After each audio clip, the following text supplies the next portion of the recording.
শত শত রটনা, মজাদার ঘটনা চলছে জীবনে অভিনয়। হাসির গল্প নিয়ে বাক্স বন্দি করে আমাদের কমেডি কর্নার, কমেডি কর্নার।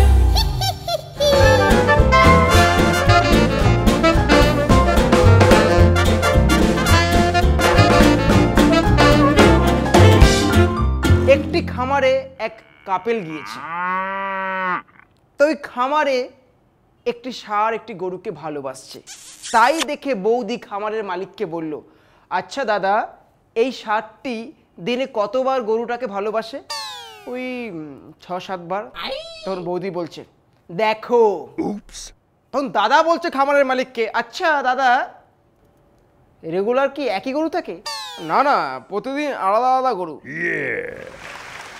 তুমি দেখো, লন্ডন থেকে ছেলে তার মাকে ফোন করেছে, হ্যালো মা, আমরা 2 থেকে 3 হতে চলেছি। কংগ্রাচুলেশন, ছেলে হয়েছে না মেয়ে? ওসব কিছু না, তোমার বৌমা আর একটা বিয়ে করেছে। সেদিন আমি ঝন্টুদের বাড়ি গিয়েছি। তা কোথাও বসার জায়গা না পেয়ে শেষমেশ একটি কার্টুনের বাক্সে বসতে গেছি।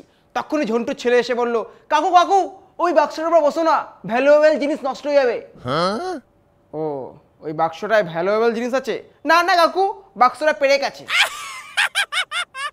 পুলিশ বলছে, ঝন্টু, সকাল 5টায় তোমার ফাঁসি হবে। ঝন্টু,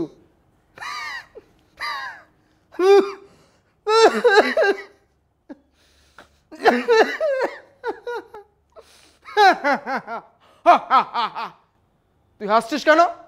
স্যার, আমি তো ঘুম দিয়ে 8টার সময় উঠি।